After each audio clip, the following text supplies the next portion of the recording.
फूलबासन यादव की संवेदनशीलता, सादगी और शालीनता के बहुत से लोग मुरीद हैं, लेकिन इस कार्यक्रम में उनके पहनावे ने भी बहुत से लोगों को फिर से मुरीद कर दिया है। तो साथ ही हम जब फूलबासन यादव छत्तीसगढ़िया की बात कर रहे हैं, तब भारतीय जनता पार्टी की फायर ब्रांड नेत्री सरोज पांडेय की भी बात कर लेनी चाहिए। भारतीय जनता पार्टी की फायर ब्रांड नेत्री सरोज पांडेय ने सुआ नाच कर और नचवा कर एक रिकॉर्ड भी बनवा लिया था। सुआ नाच करवाने के पीछे एक राजनीतिक फ़ायदा यह भी लेना था कि लोकल लीडर की छाप लेनी थी। सुआ नाच के बाद लोकल लीडर की उन्होंने छाप ले ली और बिहार से तो उनका नाता है ही। तो एक राज्य के, तो छत्तीसगढ़ राज्य के एक अखबार ने यह हेडिंग लगाई है, उसे भी आप सब देख लीजिए कि राज्य के बहुत से लोगों को, राज्य के किसी भी भारतीय जनता पार्टी के नेताओं को राज्य से बाहर निकलने की मनाही है, मतलब कि आमंत्रण रही है, जब आमंत्रण नहीं है जब अन्य राज्यों में चुनाव हो रहे हैं, जबकि कांग्रेस से ज़्यादातर नेता बाहर के राज्यों में जाकर कूद कूद कर चुनाव प्रचार कर रहे हैं। ट्रैक्टर में बैठकर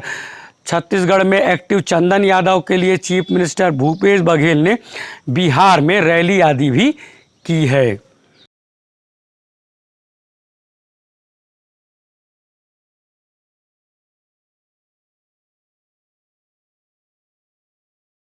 फूलबासन यादव, सरोज पांडे की बात हो रही है तो शमशाद बेगम साहिबा का भी नाम लिया जाना चाहिए। समाज सेवा के क्षेत्र में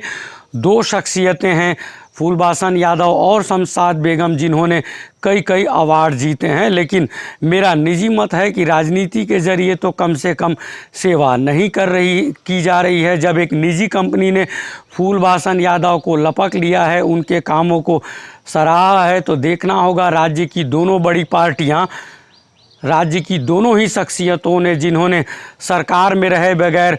राजनीति से बिना सीधे जुड़ाव के बगैर जब राज्य की सेवा सालों से की है, तब कांग्रेस और भारतीय जनता पार्टी शमशाद बेगम और फूलबासन यादव को राज्यसभा जैसा कुछ देगी क्या, यही सबसे बड़ा सवाल है। राज्य का जनसंपर्क विभाग कूद कूद कर यह बता रहा है कि भूपेश सरकार सफलता के नए कीर्तिमान गढ़ रही है और सफलता के झंडे भी लगातार गाड़े जा रहे हैं। लेकिन अखबारों में रोज़ एक दो खबर ऐसी आ ही जाती हैं जिससे देखकर पढ़कर यह समझ में आ जाता है कि आखिर भूपेश सरकार सफलता के झंडे ही गाड़ रही है या कारनामों का कारवां भी जारी है।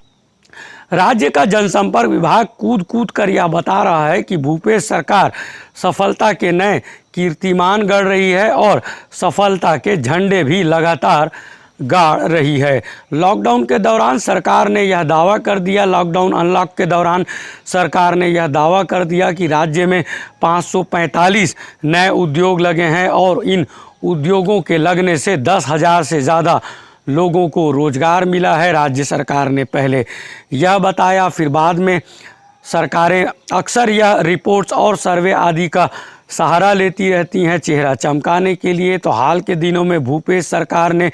यह बताया कि रोजगार के मामलों में भी उन्होंने एक लंबी उछाल ले ली है, तब जबकि इस दौरान अखबारों में एक दो खबर रोज़ यह आ जाती है जिसे देखकर पढ़कर यह समझ में आता है कि सफलता के झंडे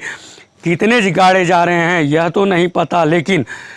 कारनामों का कारवां लगातार चल रहा है। कृषि मंत्री रविंद्र चौबे ने यह स्वीकार किया है कि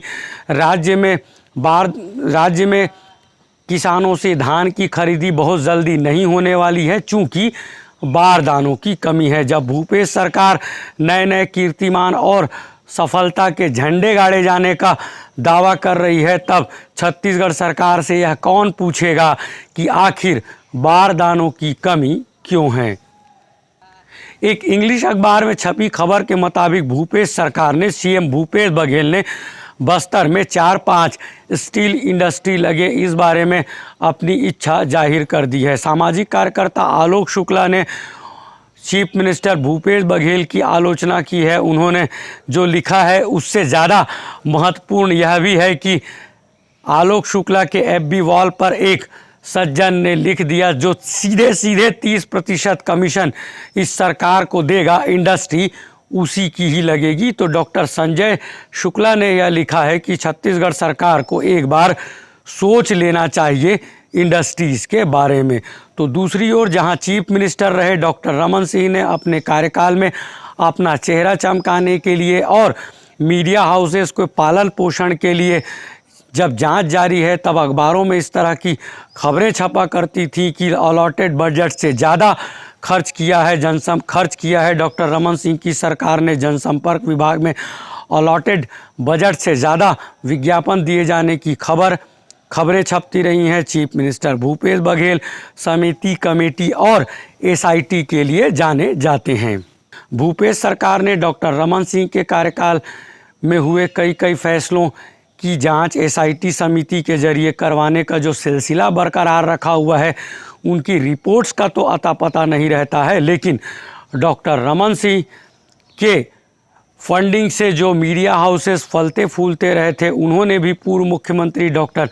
रमन सिंह को सिंगल कॉलम में, अंदर के पेजेस में सिंगल कॉलम में समेटना शुरू कर दिया है। लेकिन जब स्टील इंडस्ट्री की बात आई, चीफ मिनिस्टर भूपेश बघेल की राय जब मीडिया में वायरल हो चुका है, मीडिया और सोशल मीडिया में वायरल है, तब पूर्व मुख्यमंत्री डॉक्टर रमन सिंह ने यह पूछा है ट्वीट करके कि जब हम लगा रहे थे तब गलत था, अब खुद जब लगाना चाहते हैं तब यह सही कैसे है। इस तरह के सवालात किए हैं पूर्व मुख्यमंत्री डॉक्टर रमन सिंह ने चीफ मिनिस्टर भूपेश बघेल से। आप देख रहे थे headline36.com। आपको हमारे वीडियोस अच्छे लगते हैं, अभिव्यक्ति अच्छी लगती है तो इसे खूब वायरल करिए और सब्सक्राइब करने के लिए बेल आइकॉन को टच करना नहीं भूलिए।